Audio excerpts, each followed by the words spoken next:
And then I have the pleasure to invite Dr. Dennis Mukwege to step forward and give your Nobel lecture. Thank you.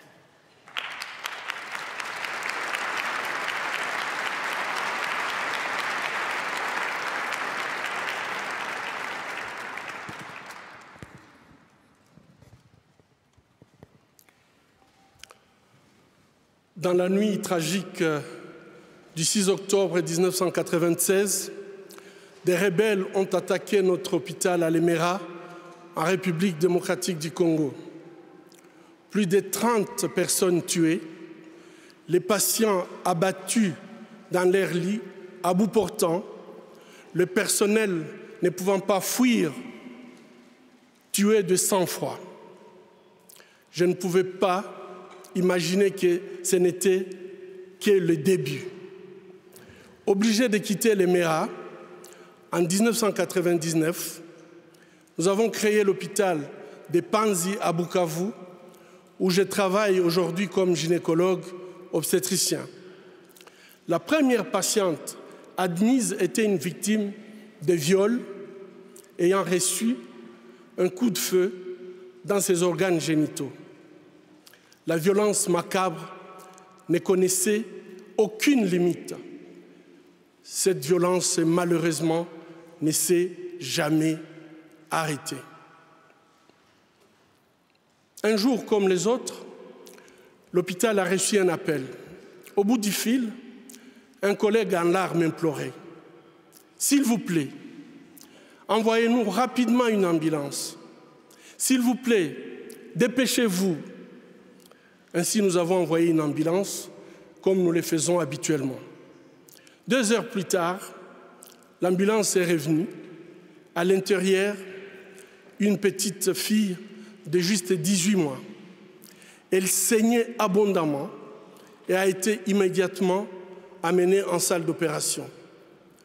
Quand je suis arrivé, les infirmières, toutes en larmes, la vessie du nourrisson, son appareil génital, son rectum étaient gravement endommagés par la pénétration d'un adulte. Nous prions en silence. Mon Dieu, dites-nous que ce que nous voyons n'est pas vrai. Dites-nous que c'est un mauvais rêve. Dites-nous qu'au réveil, tout ira bien. Mais ce n'était pas un mauvais rêve. C'était la réalité. C'est devenu notre nouvelle réalité en République démocratique du Congo. Quand un autre bébé est arrivé, j'ai réalisé que ces problèmes ne pouvaient pas trouver une solution au bloc opératoire, mais qu'il fallait se battre contre les causes profondes de ces atrocités. Je me suis rendu au village de Kavumu pour parler avec les hommes. Pourquoi vous ne protégez pas vos bébés, vos filles et vos femmes? Où sont les autorités dans ces villages? À ma grande surprise, les villageois connaissaient le suspect. Tout le monde avait peur de lui, car il était membre du Parlement provincial et jouissait d'un pouvoir absolu sur la population. Depuis plusieurs mois, sa milice terrorisait le village entier. Il avait instillé la peur en tuant un défenseur des droits humains qui avait eu le courage de dénoncer les faits. Les députés s'en est tiré sans conséquence. Son immunité parlementaire lui permettait d'abuser en toute impunité. Ces 2 bébés ont été suivis de dizaines d'autres enfants violés.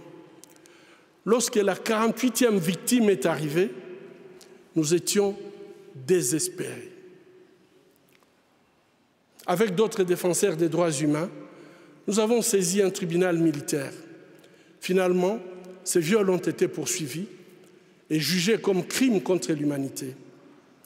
Les viols des bébés à Kavumu ont cessé, les appels à Panzi aussi.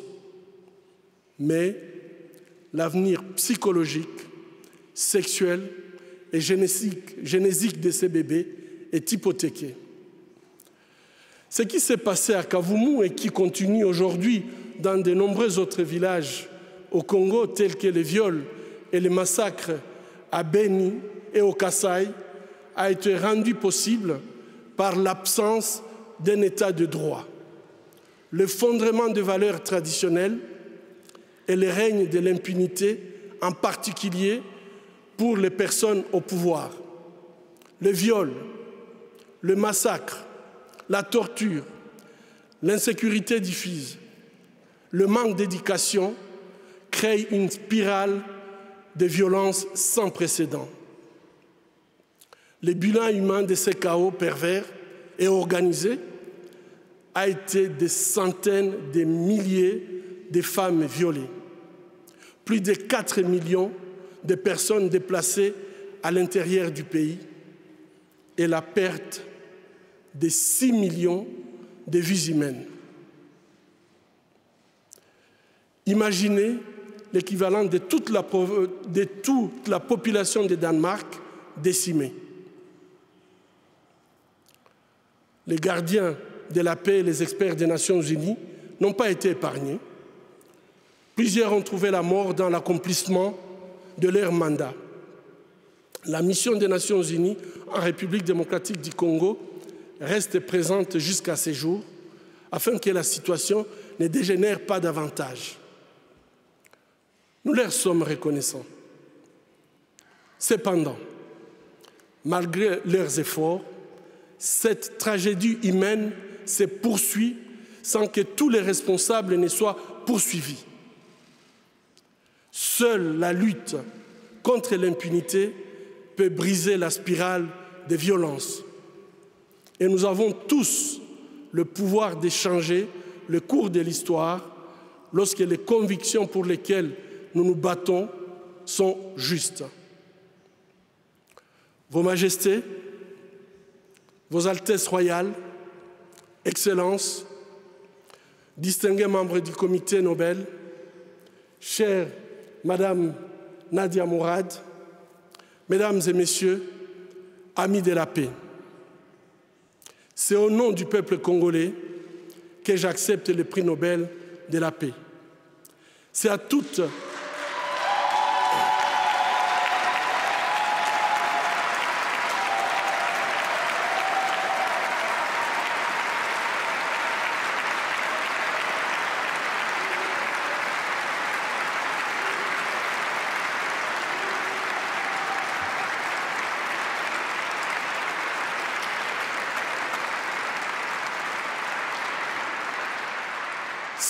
les victimes de violences sexuelles à travers le monde que je dédie ces prix.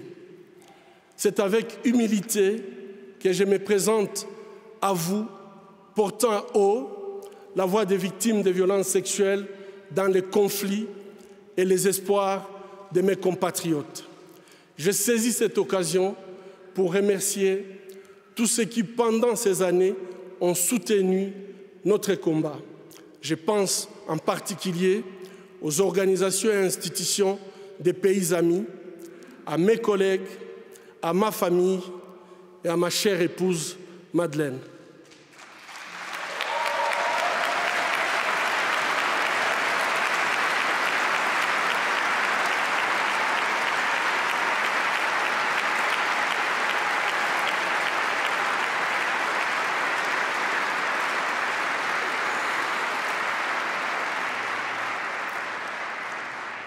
Je m'appelle Denis Mukwege. Je viens d'un pays le plus riche de la planète. Pourtant, le peuple de mon pays est parmi les plus pauvres du monde. La réalité troublante est que l'abondance de nos ressources naturelles, or, coltan, cobalt et d'autres minéraux stratégiques, alimente la guerre, source de la violence extrême et de la pauvreté abjecte en République démocratique du Congo. Nous aimons tous les belles voitures, les bijoux, les gadgets. J'ai moi-même un smartphone. Ces objets contiennent des minéraux qu'on trouve chez nous, souvent extraits dans des conditions inhumaines par des enfants jeunes qui sont victimes d'intimidation et de violences sexuelles. En conduisant votre voiture électrique, en utilisant votre smartphone, en admirant vos bijoux, réfléchissez un instant au coût humain de la fabrication de ces objets. En tant que consommateur, le moins que l'on puisse faire,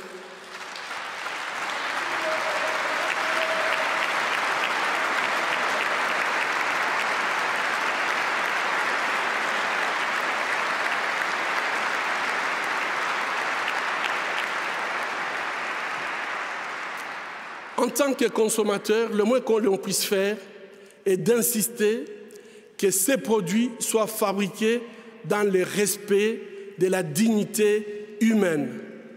Fermer les yeux devant les drames, c'est être complice. Ce ne sont pas seulement les auteurs de violences qui sont responsables de leurs crimes, mais aussi ceux qui choisissent de détourner les regards. Mon pays est systématiquement pillé avec la complicité des gens qui prétendent être nos dirigeants. Pillés pour leur pouvoir, pillés pour leurs richesses et leur gloire, pillés aux dépens des millions d'hommes, de femmes et d'enfants innocents, abandonnés dans une misère externe, tandis que les bénéfices de nos minéraux finissent sur les comptes opaques d'une oligarchie prédatrice. Cela fait 20 ans, jour pour jour, qu'à l'hôpital de Panzi, je vois les conséquences de cette mauvaise gouvernance de mon pays. Bébés, filles, jeunes femmes, mères, grand-mères, et aussi les hommes et les garçons violés de façon cruelle, souvent en public, en collectif, en insérant du plastique brûlant ou en introduisant des objets contondants dans leurs parties génitales. Je vous épargne des détails. Le peuple congolais est humilié, maltraité, massacré depuis plus de 2 décennies au vu et au su de la communauté internationale.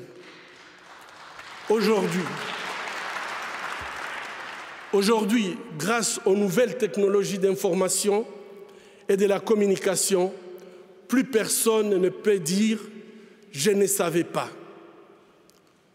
Avec ces prix Nobel de la paix, j'appelle le monde à être témoin et je vous exhorte à vous joindre à nous pour mettre fin à cette souffrance qui fait honte à notre humanité commune. Les habitants de mon pays ont désespérément besoin de la paix. Mais comment construire la paix sur des fausses communes? Comment construire la paix sans vérité ni réconciliation? Comment construire la paix sans justice ni réparation? Au moment où je vous parle, un rapport est en train de moisir dans les tiroirs d'un bureau à New York. Il a été rédigé à l'issue d'une enquête professionnelle et rigoureuse sur les crimes de guerre et les violations des droits humains perpétrés au Congo. Cette enquête nomme explicitement des victimes, des lieux, des dates, mais élude les auteurs. Ces rapports du projet Mapping, établi par le Haut Commissariat des Nations Unies aux droits humains, décrit pas moins de 617 crimes de guerre et crimes contre l'humanité, et peut-être même des crimes de génocide. Qu'attend le monde pour qu'il soit pris en compte? Il n'y a pas de paix durable sans justice. Or, la justice ne se négocie pas. Ayons le courage de jeter un regard critique et impartial sur les événements qui sévissent depuis trop longtemps dans la région des Grands Lacs. Ayons le courage de révéler le nom des auteurs des crimes contre l'humanité pour tout simplement éviter qu'ils continuent d'endeuiller cette région martyre. Ayons le courage de reconnaître nos erreurs du passé. Ayons le courage de dire la vérité et effectuer le travail de mémoire. Chers compatriotes congolais, ayons le courage de prendre notre destin en main. Construisons la paix.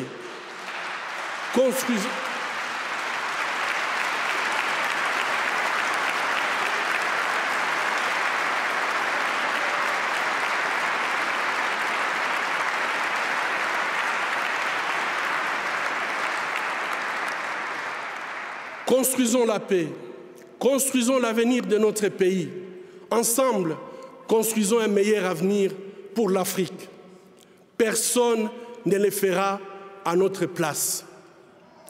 Mesdames et messieurs, amis de la paix, le tableau que je vous ai brossé offre une réalité sinistre. Mais permettez-moi de vous raconter l'histoire de Sarah. Sarah nous a été transférée à l'hôpital de Panzi dans un état critique. Son village avait été attaqué par un groupe armé qui avait massacré toute sa famille, la laissant seule. Prise en otage, elle a été emmenée en forêt, attachée à un arbre, nue. Tous les jours, Sarah subissait des viols collectifs jusqu'à ce qu'elle perde connaissance. Le but de ces viols, utilisés comme arme de guerre, étant de détruire, bien sûr, Sarah, mais également sa famille, sa communauté. Bref, tout simplement, détruire le tissu social. À son arrivée à l'hôpital, Sarah ne pouvait ni marcher, ni même tenir debout. Elle ne pouvait pas retenir ni ses urines, ni ses selles. À cause de la gravité de ses blessures, génito-urinaires et digestives, couplées à une infection surajoutée, personne ne pouvait imaginer qu'elle serait un jour à mesure de se remettre sur ses pieds. Pourtant, chaque jour qui passait, le désir de continuer à vivre brillait dans ses yeux. Chaque jour qui passait, c'était elle qui encourageait le personnel soignant à ne pas perdre espoir. Chaque jour qui passait, Sarah se battait pour sa survie. Aujourd'hui, Sarah, c'est une belle femme, souriante, forte, charmante. Sarah s'est engagée à aider les personnes ayant vécu une histoire semblable à la sienne. Sarah a reçu 50 $ américains, une allocation que notre maison de transit d'Orcas accorde aux femmes souhaitant reconstruire leur vie sur le plan socio-économique. Aujourd'hui, Sarah dirige sa petite entreprise. Elle a acheté un petit terrain. La Fondation Panzi l'a aidée avec des tôles pour faire un toit. Elle a pu se construire une maison. Elle est autonome et elle est très fière d'être autonome. Son histoire montre que même si une situation est difficile et semble désespérée, avec la détermination, il y a toujours de l'espoir au bout du tunnel. Si une femme comme Sarah n'abandonne pas, qui sommes-nous pour le faire? Ceci est bien sûr l'histoire de Sarah. Sarah est congolaise, mais il y a des Sarah en République centrafricaine, en Colombie, en Bosnie, au Myanmar, en Irak et dans bien d'autres pays en conflit dans le monde. À Panzi, notre programme de soins holistiques, qui comprend un soutien médical, psychologique, socio-économique et juridique, montre que même si la route vers la guérison est longue et difficile, les victimes ont le potentiel de transformer leur souffrance en pouvoir. Elles peuvent devenir des actrices de changements positifs dans la société. C'est le cas déjà à la Cité de la Joie, notre centre de réhabilitation à Bukavu, où les femmes sont aidées pour reprendre leur destin en main. Cependant, elles ne peuvent pas y arriver seules, et notre rôle est de les écouter. Comme aujourd'hui, nous écoutons Madame Nadia Mourad. Chère Nadia, votre courage, votre audace, votre capacité à nous donner espoir soit une source d'inspiration pour le monde entier, mais pour moi spécialement. Le prix Nobel de la paix qui nous est décerné aujourd'hui n'aura de valeur réelle que s'il peut changer concrètement la vie des victimes de violences sexuelles de par le monde et contribuer à ramener la paix dans nos pays. Alors, que pouvons-nous faire? Ou bien, que pouvez-vous faire? Premièrement, c'est notre responsabilité à tous d'agir dans ce sens. Et agir, c'est un choix. C'est un choix d'arrêter ou non la violence à l'égard des femmes, de créer ou non une masculinité positive qui promeut l'égalité des sexes en temps de paix comme en temps de guerre.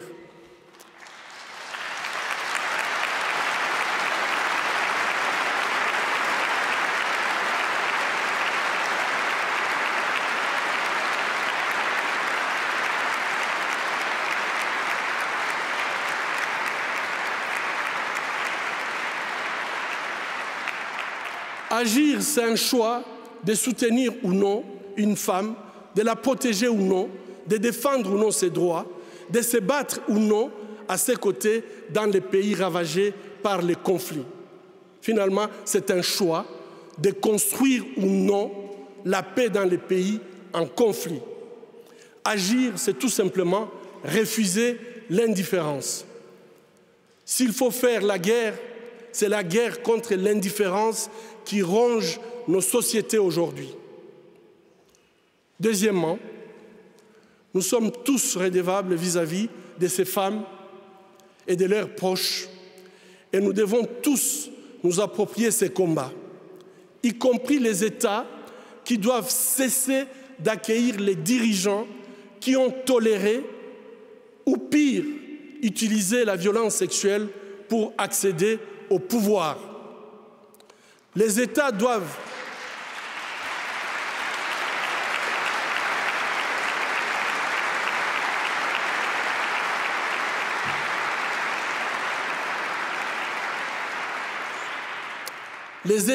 cesser de les accueillir avec les tapis rouges. Et plutôt, les États doivent tracer une ligne rouge contre l'utilisation de viols comme armes de guerre. Une ligne rouge qui serait synonyme de sanctions économiques, politiques et de poursuites judiciaires. Poser un acte juste n'est pas difficile. Poser un acte juste n'est pas difficile, c'est une question de volonté politique. Troisièmement, nous devons reconnaître les souffrances des survivantes de toutes les violences faites aux femmes dans les conflits armés et les soutenir de façon holistique dans leur processus de guérison. Ici, j'insiste sur les réparations.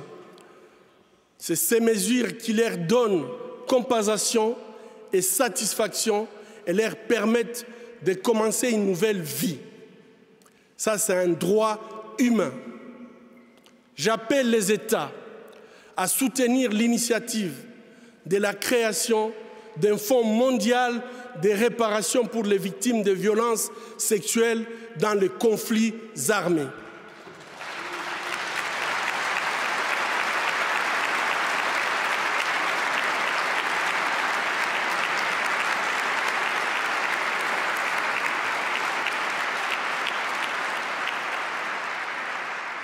Quatrièmement, au nom de toutes les veuves, de tous les veufs, des orphelins des massacres commis en République démocratique du Congo et de tous les Congolais épris de paix, j'appelle la communauté internationale à enfin considérer les rapports du projet Mapping et ses recommandations. Que le droit soit dit. Cela permettrait au peuple congolais d'enfin pleurer ses morts, faire son deuil, pardonner ses bourreaux, dépasser sa souffrance et se projeter sereinement dans le futur.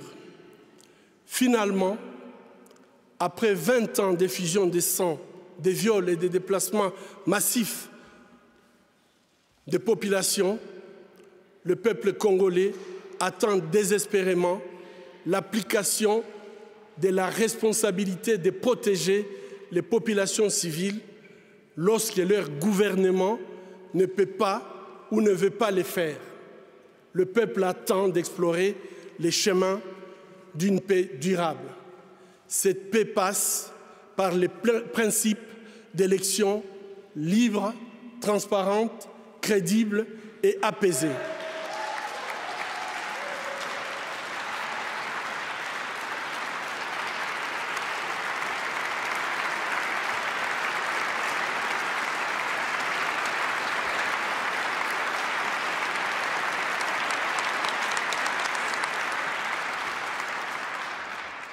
Au travail, peuple congolais, bâtissons un État où le gouvernement est au service de sa population.